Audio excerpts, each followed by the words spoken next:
ഇറാന്റെ അറിവോടെ ഇസ്രായേലിൽ പ്രമുഖരെ ലക്ഷ്യമിട്ട് അടുത്ത ദിവസങ്ങളിലായി നിരവധി വധശ്രമങ്ങൾ നടന്നതായി റിപ്പോർട്ട്. ഇസ്രായേലി പ്രാദേശിക മാധ്യമങ്ങളാണ് ഇക്കാര്യം പുറത്തുവിടുന്നത്. ഇസ്രായേൽ സൈന്യത്തിലെ ഉൾപ്പെടെ പ്രമുഖരെ ലക്ഷ്യമിട്ടാണ് നീക്കം നടക്കുന്നതെന്ന് ഇസ്രായേൽ ആഭ്യന്തര സുരക്ഷാ വിഭാഗമായ ഷിൻബത്തിനെ ഉദ്ധരിച്ച് ടൈംസ് ഓഫ് ഇസ്രായേൽ റിപ്പോർട്ട് ചെയ്തു. ഈ സാഹചര്യത്തിൽ ഇസ്രായേൽ പൗരന്മാർക്ക് ജാഗ്രതാ നിർദ്ദേശം പുറത്തിറക്കിയിട്ടുണ്ട് ഷിൻബത്ത്. ഹമാസ് നേതാക്കൾക്ക് പിന്നാലെ ഹിസ്ബുല്ല പ്രമുഖരെയും ഇസ്രായേൽ കൊലപ്പെടുത്തിയതിന് പിന്നാലെയാണ് ഇസ്രായേലിനുള്ളിൽ പുതിയ നീക്കം ഇറാൻ നടത്തുന്നത്. പോലീസുകാരും മുതിർന്ന സൈനിക ഉദ്യോഗസ്ഥരുമടക്കമുള്ള പ്രമുഖരെ വകവരുത്താനുള്ള നീക്കങ്ങൾ തിരിച്ചറിഞ്ഞു പരാജയപ്പെടുത്തിയെന്ന് ഷിൻബത്ത് പറയുന്നു. ഇക്കഴിഞ്ഞ ഏതാനും ആഴ്ചകൾക്കിടയിൽ ഇത്തരം സംഭവങ്ങളിൽ വർധനവുണ്ടായിട്ടുണ്ടെന്ന് ഇസ്രായേൽ സെക്യൂരിറ്റീസ് അതോറിറ്റി അഥവാ ISAയും വ്യക്തമാക്കുന്നുണ്ട്.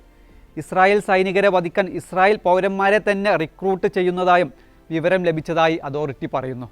ഡിജിറ്റൽ കറൻസി, ഫിനാൻസ്, ജോബ് പോർട്ടലുകൾ ഉൾപ്പെടെയുള്ള വെബ്സൈറ്റുകളുടെ മറവിൽ ഓൺലൈനായി ഇസ്രായേലികളുമായി ബന്ധപ്പെടുകയും ഏൽപ്പിക്കുന്ന ദൗത്യങ്ങളുമായി സഹകരിക്കാൻ തയ്യാറുള്ളവരെ തെരഞ്ഞെടുക്കുകയുമാണ് ചെയ്യുന്നത്. വിവിധ വെബ്സൈറ്റുകളിൽ ഇറാൻ ഇസ്രായേൽ കക്ഷികളുടെ സാന്നിധ്യം കണ്ടെത്തിയിട്ടുണ്ടെന്ന് ഷിൻബത്ത് അവകാശപ്പെടുന്നു.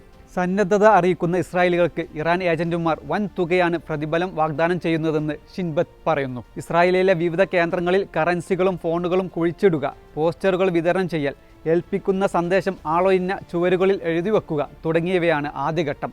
ദൗത്യങ്ങൾ നിർവഹിച്ചതിന് തെളിവായി ഫോട്ടോ കൈമാറുന്നതോടെ പ്രതിഫലവും നൽകുന്നു. ഇതോടൊപ്പം വാഹനങ്ങൾക്ക് തീയിടാനും ആളുകളെ നേരിട്ട് ആക്രമിക്കാനും ഏൽപ്പിക്കപ്പെട്ടവരുമുണ്ടെന്ന് ഷിൻബത്ത് റിപ്പോർട്ടിൽ പറയുന്നു. ആദ്യഘട്ടത്തിലെ ദൗത്യങ്ങൾ വിജയകരമായി പൂർത്തിയാക്കിയാൽ ഏൽപ്പിക്കപ്പെടുന്ന ജോലികളുടെ സ്വഭാവവും മാറും. പതുക്കെ ഗൗരവ സ്വഭാവമുള്ള ദൗത്യങ്ങൾ ഏജന്റുമാർ ഏൽപ്പിക്കാൻ തുടങ്ങും. ഈ ഘട്ടത്തിലാണ് ഇസ്രായേൽ സുരക്ഷാ വിഭാഗത്തിൽ ഉൾപ്പെടെയുള്ള ഉദ്യോഗസ്ഥരെയും സാധാരണ പൗരന്മാരെയും ആക്രമിക്കാൻ ആവശ്യപ്പെടുന്നതെന്നും ഷിൻബത്ത് വെളിപ്പെടുത്തുന്നു. പുതിയ ഭീഷണിയുടെ പശ്ചാത്തലത്തിൽ സുരക്ഷാ സംവിധാനങ്ങൾ കൂടുതൽ ശക്തമാക്കിയിട്ടുണ്ടെന്നാണ് ISA പറയുന്നത്. ദുരൂഹമായ പെരുമാറ്റങ്ങളോ ഇടപെടലുകളോ ശ്രദ്ധയിൽപ്പെട്ടാൽ കൂടുതൽ ജാഗ്രത പുലർത്തണമെന്ന് ഇസ്രായേൽ പൗരന്മാർക്ക് നിർദ്ദേശം നൽകിയിട്ടുണ്ട്. ഓൺലൈൻ പോർട്ടലുകൾ വഴിയുള്ള ജോലികളിൽ വാഗ്ദാനം ചെയ്യുന്ന തുക ആ ജോലിക്ക് സാധാരണ ലഭിക്കുന്നതിനേക്കാൾ കൂടുതലാണെങ്കിൽ ഏറെ ശ്രദ്ധിക്കണം. അസ്വാഭാവികമായ കാര്യങ്ങൾ ചെയ്യാൻ ആവശ്യപ്പെട്ടാൽ ഇത്തരമൊരു സാധ്യത മുന്നിൽ കാണണം. എന്തെങ്കിലും തരത്തിലുള്ള സംശയാസ്പദ കാര്യങ്ങൾ ശ്രദ്ധയിൽപ്പെട്ടാൽ ഉടൻ തന്നെ അധികാരികളെ അറിയിക്കണമെന്നും സെക്യൂരിറ്റീസ് അതോറിറ്റി നിർദ്ദേശിച്ചതായി ഇസ്രായേൽ മാധ്യമങ്ങൾ റിപ്പോർട്ട് ചെയ്തു. ഇസ്രായേൽ പ്രധാനമന്ത്രി ബെഞ്ചമിൻ നെതന്യാഹു ഉൾപ്പെടെയുള്ള പ്രമുഖരെ വധിക്കാൻ ഇറാൻ റിക്രൂട്ട് ചെയ്തെന്ന് ആരോപിച്ച് മോട്ടി മാമൻ എന്നു പേരുള്ള ഇസ്രായേൽ പൗരൻ സെപ്റ്റംബറിൽ അറസ്റ്റിലായിരുന്നു. ഈ ഉദാഹരണം ചൂണ്ടിക്കാട്ടിയാണ് ഇപ്പോൾ വ്യാപകമായി ഇത്തരം രഹസ്യ നീക്കം നടക്കുന്നുവെന്ന പുതിയ നിഗമനത്തിൽ ഷിൻബത്ത് എത്തിയിരിക്കുന്നത്.